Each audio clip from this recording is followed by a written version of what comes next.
แต่มาเนี่ยโจตัวดิล้ำเขามาแต่ซอนหวกซอนกุ้งแต่ว่าบ่ได้คนว่าโอ้นี่วิธีชีวิตยามแรงๆที่หมู่บ้านปันไตบ้านนี้จะเข้าไปในน้อยนึงเนาะถ้าเฮาอยู่ทางดำพุ่นเฮาจะบ่เห็นแต่ว่าถ้าเฮาเข้าไปเฮาก็จะเห็นนี่คือหมู่บ้านปันไตโอ้โห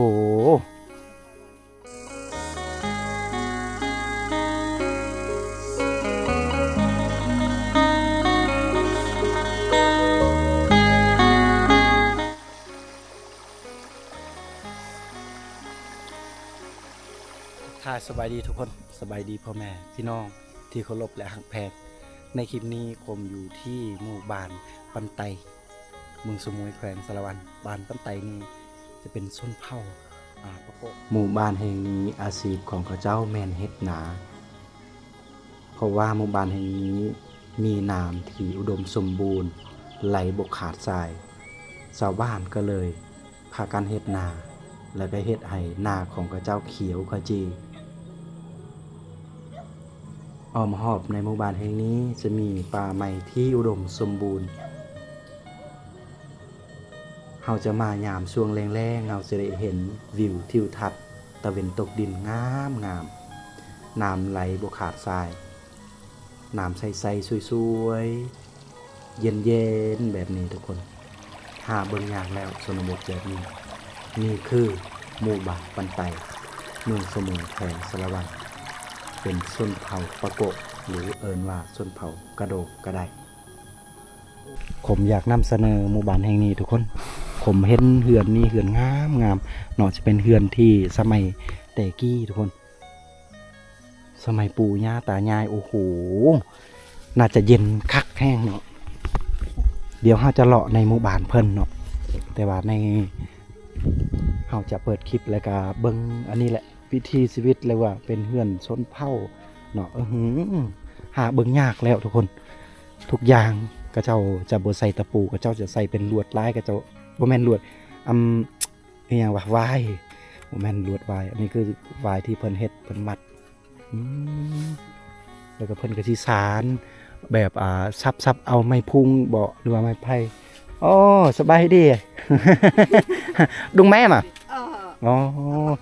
นี่จะเป็นเฮือนของป้าเพิ่นแต่ไม่โจจะไปกล้าเลอมาโอ้โหเพิ่นมาแต่เก็บหอยได้เขาถามว่าเฮือนป้าบ่เพิ่นว่าแม่นมาได้ใส่บ่ได้มาแต่เก็บหอยอู้เด้อกล้ามันกล้ากล้าป่วนกล้าซอยหอยแซ่บๆด้วยนี่ทุกคนจะได้กินอาหารแซ่บๆแล้วมื้อนี้นะครอบครัวเพิ่นโอ้โหเลอ เอาอะไรตานี่จอกบัดบัวจอกบัดบัวจอกบัดบัวแปลว่าสิปลูกผักบัวโอ้ยหมอเบิกกูแจกอันเรียอันที่เราต้องหักแฮกิดอีกี้หาตึกเวียงปกอันรังเปาะเวียงก็ไม่เปาะเนาะอันรับชานะอ้อพราวเลอก รุงลือบัดบัวเนาะโอ้ตอกรุ่งน้ำเละไม่เปาะบ่อันดาชอเละดิมาเละตัวมงมาเละดิมาเละเก้าโอ้จ้ะมันไม่เปาะเรนโดไม่คิดเวียงไม่กระลันเตียงเกไม่เอียลนันตแม่ไม่บ่อ้อละเล็บน้ำปองเรียตแม่เกี่ยตันเลอวิธีจำตื้อเกี่ยวิธีโอ้ลือก็มาบนประเทียนได้เยอะฮะเด้อเมื่อกี้ลือขอบใจแกมีแปรแม่นติเจ้าของเลอหรือบ่ก่อนโดมันแม่เฮาว่าเป็นอย่างคือว่าตัดหากเพิ่นทิมเนาะหอมบัวเพิ่นว่าวิธีของเพิ่นก็คือตัดหากออกแล้วก็เอาโตเอาออกหมดใบโตมันตายโตมันเหี่ยวมันแห้งบัดนี้เวลาเฮาปลูกแล้วมันจึงดกมันจึงงามมันจึงใหญ่ว่าซั่นทุกคนอันนี้คือได้วิธีหรือว่าได้ความรู้เล็กๆน้อยๆจากเพิ่นแล้วคมสีมือแล้วก็มือใส่เนาะเอาประยุกต์ใส่สิ่งที่เพิ่นแนะนำนี่เพิ่นก็สิเฮ็ดเป็นแท้เป็นเทปเพิ่นขุดเป็นนานนี่อันนี้เพิ่นน่าจะปลูกผักบัวโอ้ผักบัวหัวหอมปลูกก็เฮาก็จะได้กินได้เนาะทางผักบัวน่าจะเขตนี้เพิ่นก็สิใส่แบบผักกาดนี่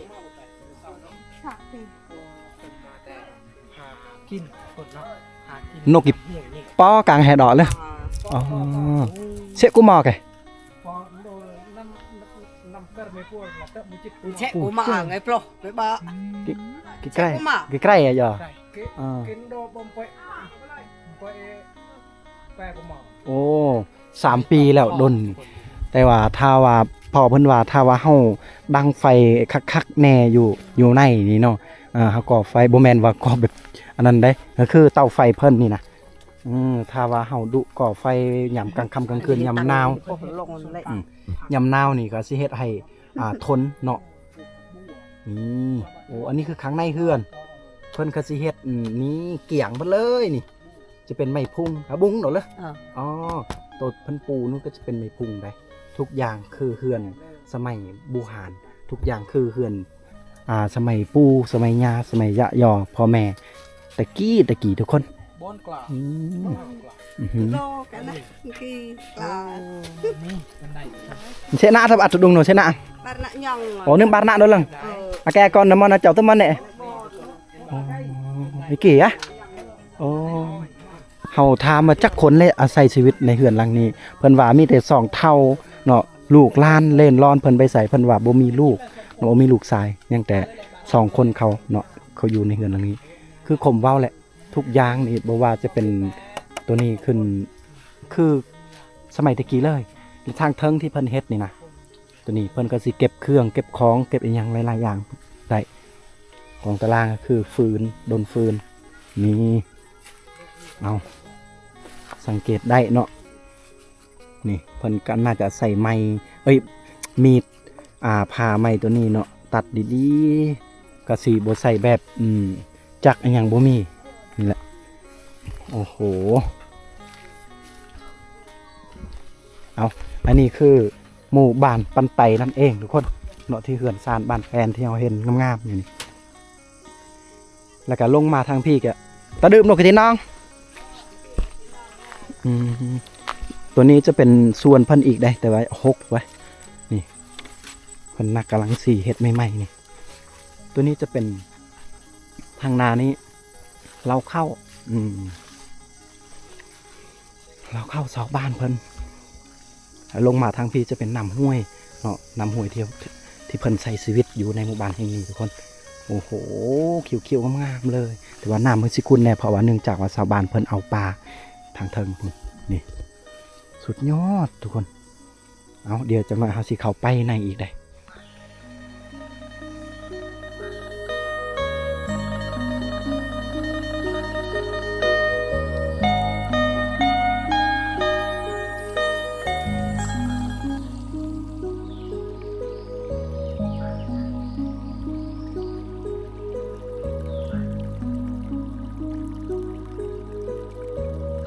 nào thì ngài cũng mọt là bay ngài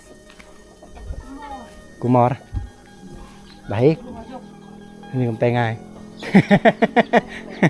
cũng bay ngài ô vụ xào đấy tụi mày nhập lẹp để biết ở nơi đo lẹp nữa họสิไปใส่ผู้สาวอย่าหายเด้อเขาเอิ้นผู้สาวเพิ่นขึ้นเฮือนแล้ว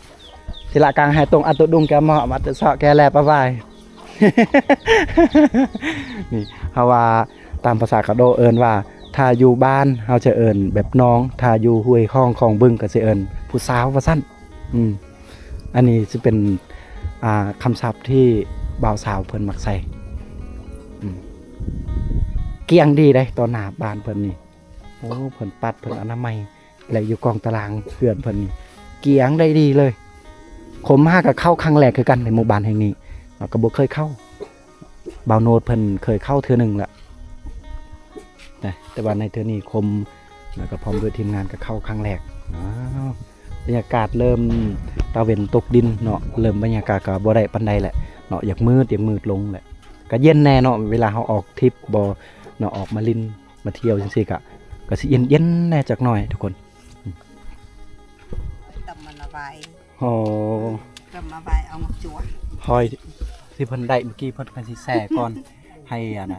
ดินทรายหรือว่าให้ทรายมันออกไปหมดเนาะนี่ยิ้มหวานเลยเด้มื้อนี้ได้อาหารดีได้อาหารแซ่บแหละเอาตัวนี้เพิ่นปูนี่จะ ำมันหนอต้มบ่ มวยเป็นหนัง ฮะ เป็นหนัง ปีนาง อ๋อ โอ้จะเป็น เตะละเป็นหนังอาตีนละ อาตีน อาตีนเลย โอ้ เตะเป็นหนังอาตี มันคล้ายๆคือต้นที่ต้นหมากที่เขาเจ้ามักยำแม่เฒ่าเขาจะมักยำนี่แหละต้นที่เพิ่นได้เพิ่นหามาได้แล้วเพิ่นสิเฮ็ดบอนตัวหน้าเฮือนเพิ่นนี่เพื่อจะยืนเพื่อจะบอนนั่งเล่นทุกคนโอ้สุดยอดหลายนี่เนาะโอ้โหนี่คือข้างในอีกครั้งหนึงนี่เหลื่อมเกียงโอ้สุดยอดหลายเนาะคือสิเย็นคักเลยได้นี่ข้างเทิงอีกนี่แม่นแหละทุกคนเอาแล้วก็อ้อมหอบในเฮือนของเพิ่นนี้ก็สิมีเฮือนของชาวบ้านได้สิ่งที่เฮาเห็นกับเจ้าห้อยกับเจ้ามัดอยู่ต้นหน้าปุ่นนี่ตัวนี้จะเป็น Wi-Fi ของกับเจ้าเลย Wi-Fi หรือว่าอินเทอร์เน็ตนั่นเองอินเทอร์เน็ตบ้านอินเทอร์เน็ตมือถือเพิ่นสิเฮ็ดในนี้ก็เพื่อจะเชื่อมกับเครื่องโทรศัพท์มันก็สิแฮงแหน่จักหน่อยตัวนี้จะเป็นเฮือนฮีทของกับเจ้าเนาะเพราะว่าชาวบ้านเพิ่นออกไปอยู่พุ่นแหละอยู่ทางดำทางใหญ่พุ่นเฮือนนี้จะเป็นเฮือนฮีทได้พี่วัฒนอุรุษที่เพิ่นเลี้ยงเพิ่นเก็บไว้นี่คือการหลังคานี่ไปหมดแล้วนี่เอาเป็นยังแต่บ้านห้างโดยเฉพาะเฮือนหลังนี้แหละเฮือนห้างเด็กๆก็ได้ขนมเนาะ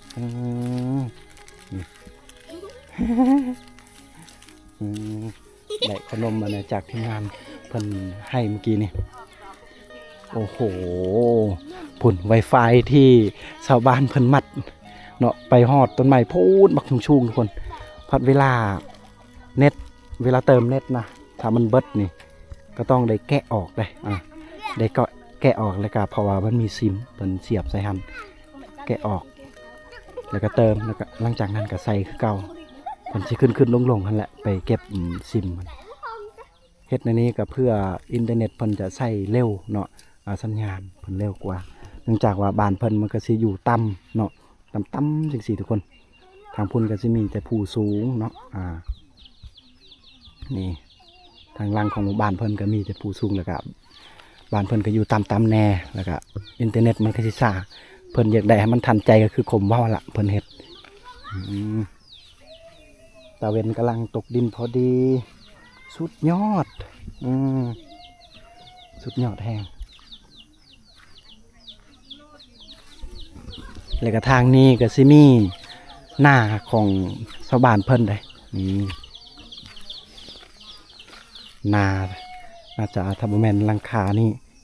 ที่เป็นเจ้าของก็จะเป็นเฮือนทางหน้าพุ่นตะบอกไว้ตัวนี้เพิ่นมีหน้าเฮ็ดนี่เอาหน้านี่งามแม่ว่างามคน ย่องไปก่อนย่องไปก่อนโอ้แห้งแรงได้บ่มีน้ำเลยนาตัวนี้เนื่องจากว่าตอนนี้จะเป็นเดือน4เดือน5ฝนยังบ่ทันได้เทลงมาแล้วก็น้ำก็เลยบ่มีย่างไปอีกทางหน้าพุ่นบ้านเพิ่นแต่ว่าบ้านเพิ่นนี่มีไฟฟ้าเลยเด้อทุกคนนี่มีไฟฟ้าแล้วก็มีสัญญาณกับสัญญาณโทรนี่โอเคเลยมีทุกบอลเลยแต่ว่าอินเทอร์เน็ตก็ขาดเคินก็เลยเพิ่นอยากให้มันทันใจก็ต้องเฮ็ดนี่คือทุกคนได้เห็นนี่แหละหลักเสาสัญญาณเพิ่นและกลางเดินนี้จะเป็นบอลที่เพิ่นเอาไว้เฮ็ดฮีทค้างหัวขาควายเวลาท้ายปีหรือว่ายามบุญงะนั่นเองเวลาเนี่ยทาไว้มีบุญหลางภาษาเขาเอิ้นนะค้างหัวขาควายพุ่นละนี่ก็ถ้ามันมีฮอดยามหรือว่าทุกปีนี่เพิ่นเฮ็ดจะเป็นบุญงะค้างหัวขาควายก็ต้องประมาณนี้ได้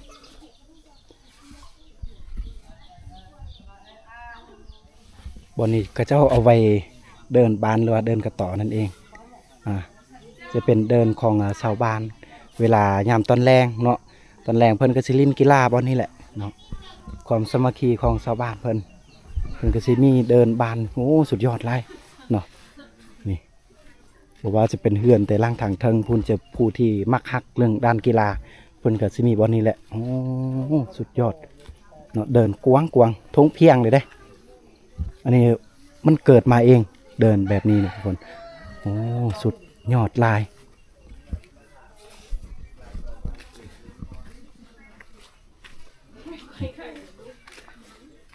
นี่บ่งบอกได้ว่าเฮือนเพิ่นนี่จะเป็นคนดุมันเด้ทางกองตารางนี่เต็มเลยฟืนนี่จะเป็นฟืนไม้ยางบงเลยบ่ได้เลยน่าจะเป็นลายห้องได้อยู่นำกันนี่เฮือนยาวไปพุ่นเสียบ่ฮะบ่ยันเสียบ่อัดปวนน่ะบ่อ๋อเฮือนหลังนี้มีอยู่4ครอบครัวเลยเด้เนาะ4ครอบครัวเฮือนยาวอันนี้คือความฮักแพงของเฮือนเพิ่นเนาะจะเป็นอ้ายน้องคิงกันเมื่อแต่งงานกันก็ลงเฮือนแบบมาคงว่าคือลงแบบทุกอย่างก็ตัดสินใจได้เองก็คือเฮ็ดอยู่ครัวกินต่างหากแต่ว่าเฮือนเป็นเฮือนหลังเดียวเฮือนยาวไปเลยช่วยเหลือกันในการเฮ็ดในการสร้างบ้านนี่โอ้อันนี้คือความฮักแพงของครอบครัวเพิ่นญาติพี่น้องของเพิ่นจะเป็น4ครอบครัวยาวไปเลยแบบเฮือนสมัยตะกี้นี่หาเบิ่งยากเด้เนาะบางหมู่บ้านนี่ก็เจ้าเฮ็ดแบบอยากไปอยู่บ่อนนี้ไปอยู่บ่อนนั้นสิเป็นพี่น้องกันอยู่เนาะแต่ว่าบ้านเพิ่นนี่4ครอบครัวสิเป็น4ไอ้น้องกันแต่เฮ็ดยาวไปเลยเลียนไปเลยเลยกองตารางของเพื่อนเพิ่นนี่ฟืนนี่ทุกคนเนาะโอ้โหก่อนสิได้แบบนี้บ่แม่นง่ายต้องใส่เหือใส่แห้งเนาะใส่กำลังหลายที่เฮาเห็นที่เพิ่นกองปะน่าจะได้เที่ยวนึงหรือว่าหาบนึงพุ่นล่ะโอ้โหสุดยอด หานเฮ้อแต่ไม่สนแต่จ้ะเนาะแต่